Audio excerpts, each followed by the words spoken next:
ভাবো তোমার বয়স 16 বছর। জীবনটা ঠিক তখনই শুরু হচ্ছে, ক্লাসের প্রেম আর বন্ধুদের সঙ্গে আড্ডা, ভবিষ্যতের হাজারো স্বপ্ন। আর ঠিক তখনই ডাক্তার এসে বলে তোমার হাতে খুব বেশি সময় নেই। এই গল্পটা গল্প নয়, একটা সত্যিকারের ছেলের জীবন, যে মৃত্যুর সামনে দাঁড়িয়ে বলেছিল তবুও আমি বাঁচতে চাই, কারণ জীবনটা খুবই সুন্দর। আজকে আমরা দেখব সেই গল্প, যেটা শুধু একটা গল্প নয়, আমাদের প্রত্যেকের জীবনের একটা আয়না। 2020 সালে মুক্তি পাওয়া অসাধারণ সিনেমা লেট লাইফ বি বিফোর, যেটার IMDb রেট 10-এর 6.8। তো আর কথা না বাড়িয়ে চলো শুরু করা যাক আজকের মুভি এক্সপ্লেন। গল্পের শুরুতে আমরা দুজন কাপলকে দেখি। তারা একটা কনসার্টে এসেছে তাদের ছেলের প্রথম গান শোনার জন্য। কিছুক্ষণ পর চৈ নামে এক জনপ্রিয় সিঙ্গার স্টেজে ওঠে। এরপর স্ক্রিনে একটা ভিডিও প্লে হয়। সেই ভিডিওতে সান নামের এই ছেলেটা তার লাইফ স্টোরি শেয়ার করে। এখানে গল্প ফ্ল্যাশব্যাকে চলে আসে। তখন সান ক্লাস 7-এ পড়তো। তার জীবনের সব থেকে প্রিয় জিনিস হচ্ছে মিউজিক, আর সে চোয়ের একজন বড় ভক্ত।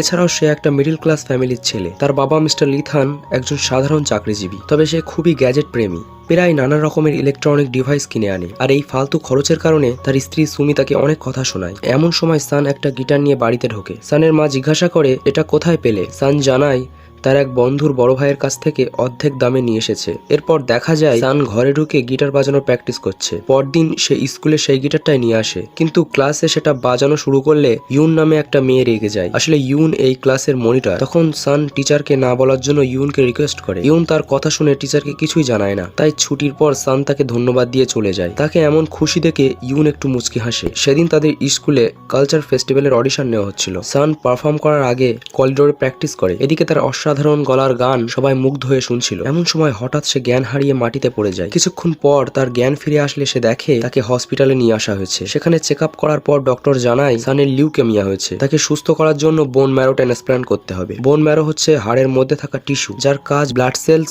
ও প্ল্যাটিলেট তৈরি করা। তবে এই প্রসেস চালু করতে কিছুদিন সময় লাগবে, তাই সানকে হসপিটালে ভর্তি করা হয়। এখান থেকেই শুরু হয় তার জীবনের নতুন এক অধ্যায়। স্বাভাবিকভাবে আত্মীয় স্বজনরা তাকে দেখতে আসে। তারা সাথে করে অনেক গিফটও নিয়ে আসতো। তার রুমে আরো দুজন অসুস্থ ছেলে ভর্তি হয়। এর মধ্যে একটা ছেলের নাম ছিল টিয়ান। সে খুবই খেতে পছন্দ করত। একদিন শুকনো পাউরুটি খাওয়ার সময় তার গলায় আটকে যায়। এদিকে সান পানির বোতল খুলতে পারছিল না। তখন জ্যা নামে একটা ছেলে সেই পানির বোতলটা খুলে দেয়। এইভাবেই তাদের মধ্যে বন্ধুত্ব গড়ে ওঠে। এরপর দেখা যায় সানের টিচার ইউনকে নিয়ে তাকে দেখতে এসেছে। সানের পড়াশোনা মিস হয়ে যাচ্ছে, তাই টিচার খুবই চিন্তিত ছিল। তখন ইউন বলে আমি প্রতিদিন এখানে এসে সানকে পড়াবো। অপরদিকে মিস্টার লিথানকে অফিসে দেখানো হয়। আর্থিক সমস্যার কারণে তার গাড়িটা একজনের কাছে বিক্রি করে দিচ্ছে। এদিকে সান হসপিটালে খুব বোরিং ফিল করছিল, তাই টিয়ান লুকিয়ে তাকে হসপিটালের ছাদে নিয়ে আসে। এখানে হসপিটালের কেউ তেমন আসে না। সান এখানে মুক্ত বাতাসে একটু রিল্যাক্স ফিল করছিল। কিছুক্ষণ পর নিচে এসে দেখে যে মারা গেছে। সান বুঝতে পারে তার শেষ পরিণতিও এমন হবে। এসব নিয়ে চিন্তা ভাবনা করতে করতে তার ঘুম আসছিল না। তখন সান ইনস্টাগ্রামে জিয়ার ব্যাপারে একটা পোস্ট করে। সেই পোস্ট দেখে জিয়া নামে একটি মেয়ে তাকে মেসেজ করে। এরপর দুজনে মেসেজের মাধ্যমে গল্প গুজব করছিল। জিয়া তাকে চিন্তা করতে মানা করে, কিন্তু সানের ধারণা হচ্ছে তার বেঁচে থাকার চান্স 50%-এরও কম। এই শুনে জিয়া বলে we are wing to die, কিন্তু সান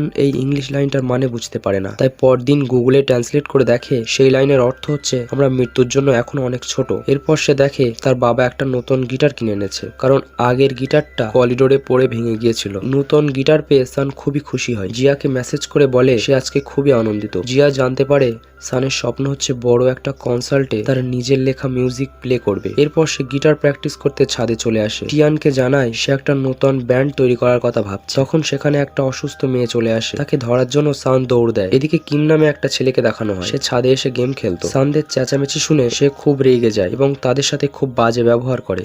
সন্ধ্যাবেলা ইউন আসে সানকে পড়ানোর জন্য। সানের হাতে ইঞ্জেকশনের ক্ষত দেখে ইউন খুব কষ্ট পায়। এরপর রাতের বেলা সান গিটারের সুর রেকর্ড করে জিয়াকে পাঠায়। এইভাবে দিনের বেশিরভাগ সময় দুজনে মেসেজে কথা বলতো। একদিন সান যখন ছাদে প্র্যাকটিস করছিল তখন কিম আবারও তার উপরে রেগে যায়। তবে এবার সে সানের হাত থেকে গিটারটা নিয়ে বাজাতে শুরু করে। সে খুব প্রফেশনাল ভাবে গিটার বাজাচ্ছিল, যা শুনে সান এবং বাকি যারা ছিল তারা অবাক হয়ে যায়। সান তাকে অফার করে তাদের ব্যান্ডে যুক্ত হতে, কিন্তু তখনই কিমের নাক থেকে রক্ত পড়তে শুরু করে। এর ফলে সে জ্ঞান হারায়। কিছুক্ষণ পর তার জ্ঞান ফিরে আসলে সান জানতে পারে কিমের লিউকেমিয়া হয়েছে। এটাতে কিম বেঁচে থাকার ইচ্ছা হারিয়ে ফেলেছিল।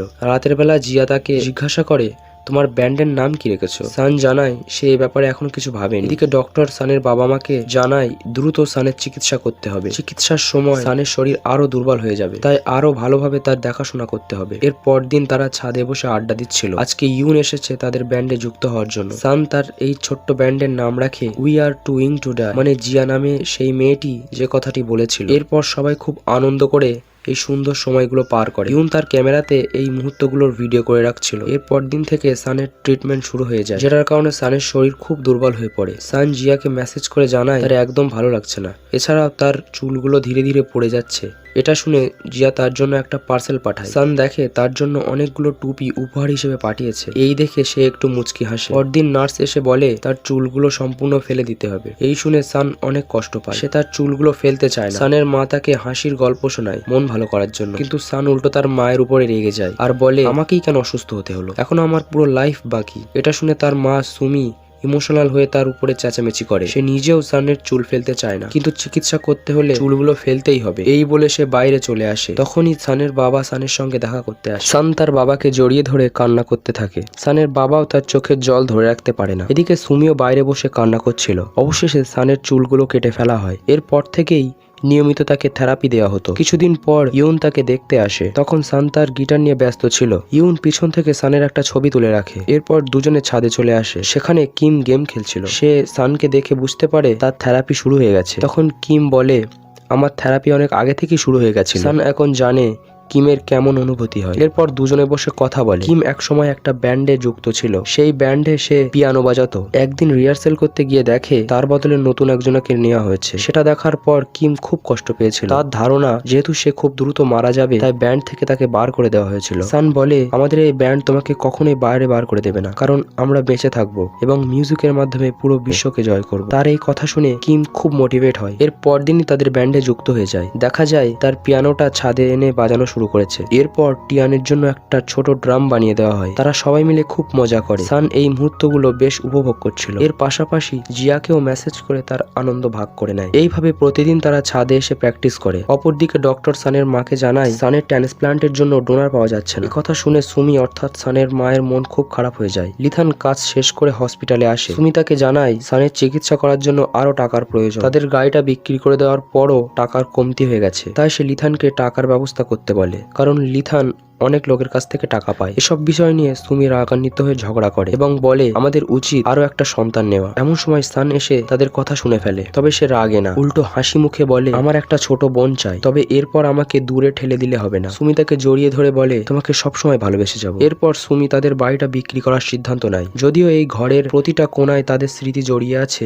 লিথান ইমোশনাল হয়ে বলে সান পুরোপুরি সুস্থ হয়ে উঠলে আমরা এর থেকে বড় একটা বাড়ি তৈরি করব। এরপর দেখা যায় তারা নতুন বাড়িতে শিফট হচ্ছে। এদিকে ইউন ছোটখাটো একটা কনসাল্ট করার আইডিয়া দেয়। এই বিষয়ে নার্সকে জিজ্ঞাসা করলে সে জানায় প্রথমে তাদের সবার কাছ থেকে পারমিশন নিতে হবে, কিন্তু সানের মা এবং বাকিরা তাদেরকে পারমিশন দিতে চায় না। তখন লিথান ডক্টরকে রিকোয়েস্ট করে কনসাল্টের জন্য রাজি করায়। এরপর দেখানো হয় হসপিটালের ছাদে আয়োজন করা হয়েছে। সেখানে সান খুব সুন্দরভাবে পারফর্ম করে। পেশেন্ট থেকে শুরু করে সবাই তাদের পারফরমেন্সে মুগ্ধ হয়ে যায়। সবকিছু ঠিকঠাক ভাবে চলছিল। দিনের বেশিরভাগ সময় তারা মিউজিক নিয়ে ব্যস্ত থাকতো, কিন্তু একদিন হঠাৎ করে টিয়ান মৃত্যুবরণ করে। এই ঘটনায় সান প্রচন্ড ভেঙে পড়ে। দেখা যায় সান ছাদে এসে মন খারাপ করে বসে আছে। কাছের বন্ধুর এমন মৃত্যু কোনোভাবেই মেনে নিতে পারছে না সে। তখন ছোট মেয়েটা এসে তার পিঠে হাত বুলিয়ে দেয়। এরপর দুজনে মিলে আকাশের দিকে তাকিয়ে টিয়ানের জন্য প্রার্থনা করে। এর কিছুদিন পর কিমের বোন ম্যারো ট্রান্সপ্লান্ট শুরু হয়, তাই তাকে সম্পূর্ণ আলাদা একটা রুমে শিফট করা হয়। খুব সম্ভবত সে সুস্থ হয়ে উঠবে। তাই সান জিয়াকে মেসেজ করে জানায় সে অনেক খুশি। এছাড়াও তার থেরাপিগুলো চলছিল। ডক্টর পরীক্ষা করে জানায়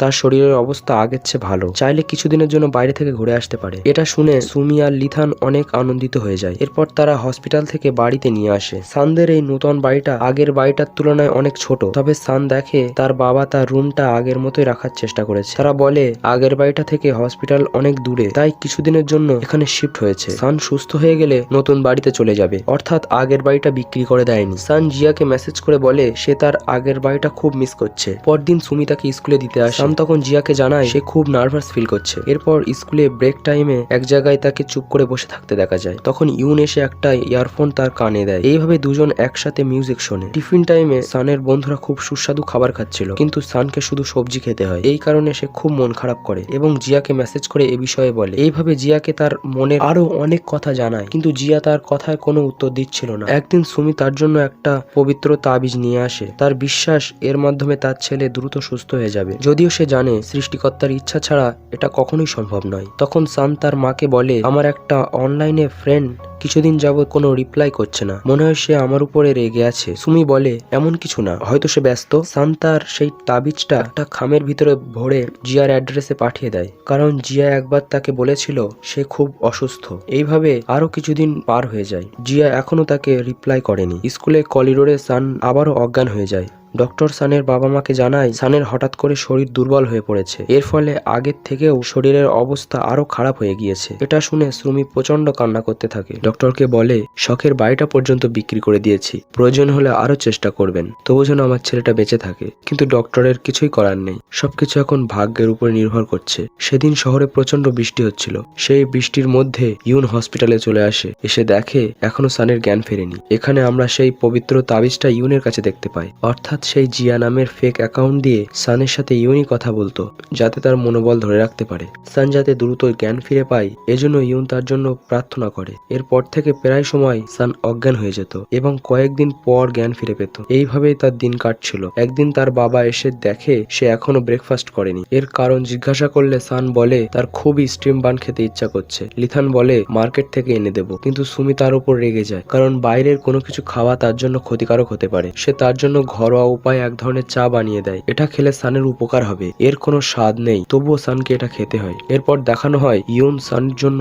অনেকগুলো লেটার নিয়ে এসেছে। সান পড়ে দেখে তার ক্লাসমেটরা তার সুস্থতা কামনা করছে, কিন্তু আসলে এগুলো ইউন নিজেই লিখেছিল। ক্লাসমেটদের মাধ্যমে তার কাছে পাঠিয়েছে, যাতে সান ভাবে তাকে সবাই আবারও স্কুলে দেখতে চায়। ইউন তাকে প্রমিস করতে বলে যে সে সুস্থ হয়ে দ্রুত স্কুলে ফিরে আসে। এখানে সান তাকে একটা সাহায্য করতে বলে। এরপর দেখানো হয় সান তাকে নিয়ে একটা সুন্দর বিচে ঘুরতে এসেছে। সে প্রায় সময় এখানে সাইকেলে করে ঘুরতে আসতো, এটা ছিল তার খুব পছন্দের একটা জায়গা। দেখা যায় ইউনের সানের সাথে কাটানো মুহূর্তগুলো মনে পড়ছে। সে সানকে খুব পছন্দ করত, কিন্তু মুখ খুলে কখনো বলতে পারেনি। তবে সান ঠিকই তার মনের কথা বুঝতে পারত, এবং সে এটাও জানে জিয়া নামের সেই অ্যাকাউন্ট ইউনেরই ছিল। এসব শুনে ইউনের চোখে জল চলে আসে। এরপর দেখানো হয় সান তার বাবা মায়ের সঙ্গে একান্তে সময় কাটাচ্ছে। কিছুদিন পরই তার জন্মদিন। লিথান তাকে গিফটের কথা জিজ্ঞাসা করলে সান তাদেরকে বলে আমার কিছুই লাগবে না। এছাড়াও সৃষ্টিকর্তার কাছে ধন্যবাদ জানায়, কারণ বাবা মা হিসেবে এমন ভালো দুজন মানুষকে পেয়েছে, এটাই তার জীবনের সব থেকে বড় উপহার। এমন ইমোশনাল কথা শুনে সুমি আর লিথানের চোখেও জল চলে আসে। তারাও সানকে ছেলে হিসেবে পেয়ে নিজেদেরকে ধন্য বলে মনে করে।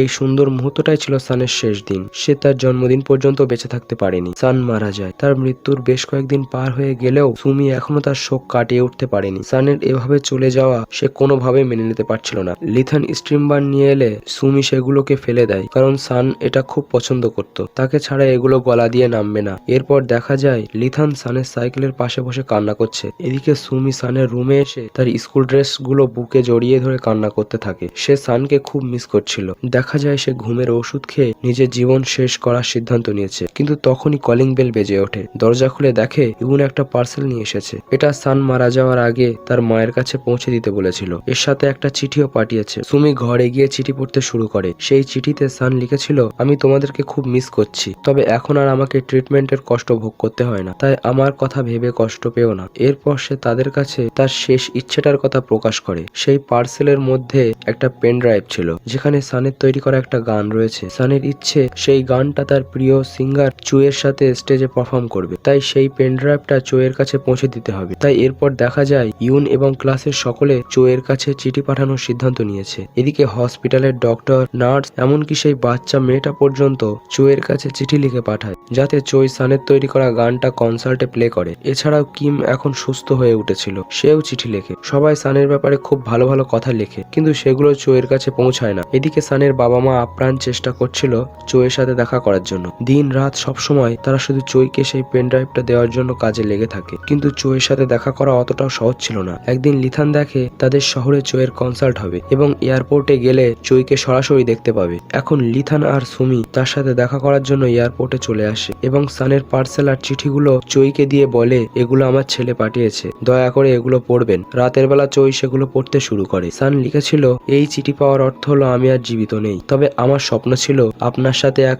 স্টেজে পারফর্ম করা, সেটা আর হয়ে উঠলো না। তবে এখন আমার শেষ ইচ্ছে হলো আপনার কনসার্টে আমার লেখা এই গানটা প্লে করবেন। সান সেদিন বিচে গিয়ে এই ভিডিওটা রেকর্ড করেছিল। সেই ভিডিওতে সান তার প্রথম বা শেষ গানটা রেকর্ড করেছিল। দেখা যায় চুই সবকিছু পড়ে তার অনুভূতি বুঝতে পেরেছে। তাই সে স্টেজে উঠে সানের ভিডিওটা প্লে করে। সান দর্শকদের উদ্দেশ্যে কিছু কথা বলে। প্রথমে তার নাম পরিচয় দেয়, এরপর সে তার পুরো লাইফ স্টোরি শেয়ার করে। সে বলে, আমার প্রথম গানটা আমার বাবা মায়ের নামে উৎসর্গ করছি, এই বলে তার গান শুরু করে। তার সাথে তাল মিলিয়ে চোয়েও পারফর্ম করছিল। সেখানে উপস্থিত দর্শকেরা এই পুরো ঘটনাতে ইমোশনাল হয়ে যায়। সেই কনসার্টে লিথান আর সুমি, পাশাপাশি ইউন, কিম এবং হসপিটালের বাকিরাও এসেছিল। এই ইমোশনাল গানটা সবার হৃদয় ছুঁয়ে যায়, যেন সান নিজেই তার গানটা গেয়ে শোনাচ্ছে। যদিও সান আর বেঁচে নেই, তবে বাস্তবে বেঁচে না থাকলেও এই মানুষগুলোর মনে সে আজীবন বেঁচে থাকবে। আর এখানে এই সুন্দর গল্পটা শেষ হয়ে যায়। আশা করছি আপনাদের এই গল্পটা ভালো লেগেছে। দেখা হচ্ছে পরের কোনো ভিডিওতে। ততক্ষণের জন্য ভালো থাকবেন, সুস্থ থাকবেন। ধন্যবাদ।